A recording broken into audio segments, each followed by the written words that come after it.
Hello everyone, I've had some interest in our leather sheath making kits lately, and we've had some questions, so I'm going to make a little short video about the different kinds of sheaths you can make with this kit.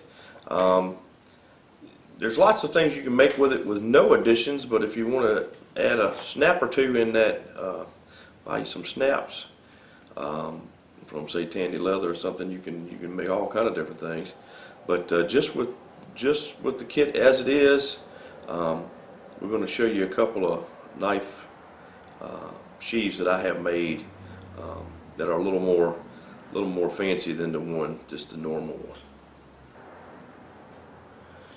Alright, here on our little table we've got a couple of examples of some other sheaths that you can make, other types of sheaths that you can make. This one is a cross draw sheath. This is the way I do them.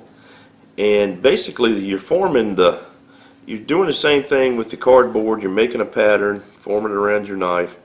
The difference is that instead of having a loop up here like this one has, you don't need that part. And so what you do, you make a piece that goes across, all the way across like that. Here's our cross draw sheath. This one's brand new, so it's still really stiff. As you use these, they wear in and become more supple and easier to get your belt on and off. Initially, if you do it right, you want it to be tight. You may have to take the knife out prior to putting your belt through. It just gives it a little more give. As you can see on this side, we had to stitch this line of stitching prior to folding the sheath up and stitching these stitches. This line is what you need to work out on your pattern. It is parallel with the top. See, it's parallel with the top. And the top of this loop here is what makes it ride on your belt. Hold it around to y'all. See, as your belt's holding it, see it's at an angle. It's keeping your knife in. It's at an angle down. It's at an angle down, but that's the way when you put it on, this is how it works. That's the way I do them. And I stitched it over here. Some people will stitch another line on this side. You can do that. I just didn't do it. We got enough stitches on it. It's not going to come out by any means the way it is here, but you could, if you felt it necessary, to stitch another line here. But the sheath has the whelp in it.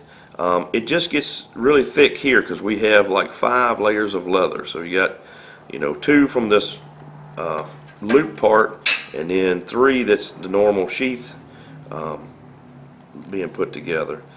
This sheath's showing you some stamping.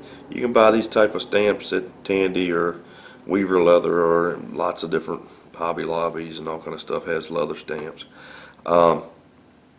And if you're interested in the dye, this dye is English Bridal. It's kind of a reddish brown, and that's the Pro dye from Tandy, Formby's Pro dye, English Bridal. But this is another style. So this is your cross draw. Now, if you want to get if you have a knife that has a big finger guard and you don't want to incorporate that into your sheath, see, this one has a pretty nice finger guard on it, you can make you a sheath that has a snap on it. And you can do that several ways, but this sheath also is many layers in here, and we did that to kind of account for this thickness, the thickness of our guard. And so we put probably 2 layers, maybe even 3 layers on the back. We just made a loop with our leather, and it's the grain, full grain is on the outside. The top grain rather is on the outside. We made it loop down. We sewed it together up here, so again our belt kind of works well. So So our belt, this could take a little bigger belt than this belt, but it works well. And it's not a big, huge, some sheaths you see have a big, huge loop in them, which is not, it doesn't ride well for you. And this one is kind of an asymmetrical sheath in that it's not the same on both sides. But the knife blade, I kind of mimicked the knife blade. The knife blade's not symmetrical either. This is a hand forged knife with a whitetail antler handle.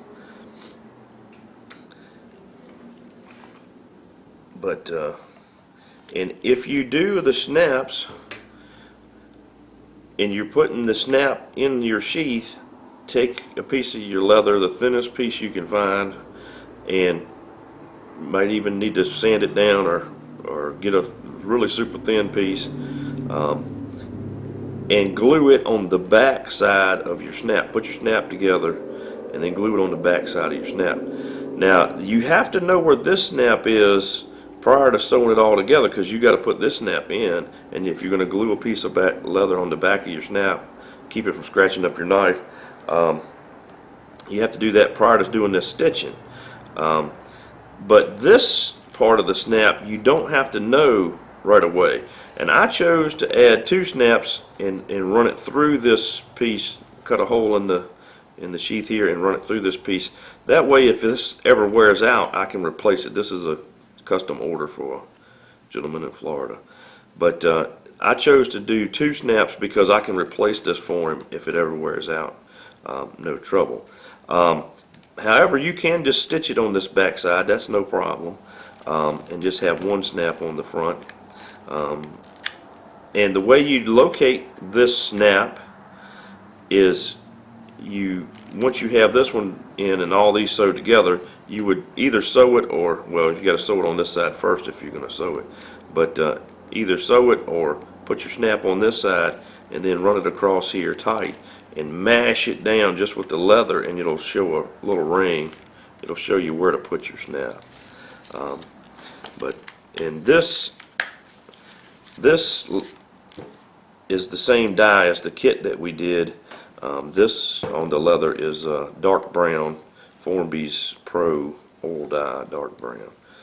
So hope that helps. Like I say, you can make anything you want to if you just take you some cardboard and play with it a little bit. You know, look at pictures on the internet. That's what I do. If I see something I like, I'll work it out with the cardboard first, and then I'll make the leather. The only tricky part on the cross draw sheath is you have to sew this line first prior to stitching all this together, because this is just sewn on one side, this back side. You have to work out how big a belt you're going to have, and that determines where this line is. If I had a bigger belt, it would have been lower down, and this space in here would be bigger. Depends on how thick your leather is. This is fairly thick leather. You know, you got to allow a little bit extra on your belt so that you take up for this bend. When you bend the leather, it kind of uses some of the leather. Just kind of like when you make in blacksmithing, if you ever make a curve, it takes a whole lot of metal to make a curve, like a scroll. It takes much more metal than you actually think it would. But I hope this helped, and maybe one day we'll run through and show you every step to making this. But basically, it's the same sheath. You're just wrapping a piece across here, and you're not putting the belt loop up here. So it's just virtually the same. The only thing different is this line. Alright, hope that helps. Like and subscribe and comment. Any other questions, I'll be happy to work with you.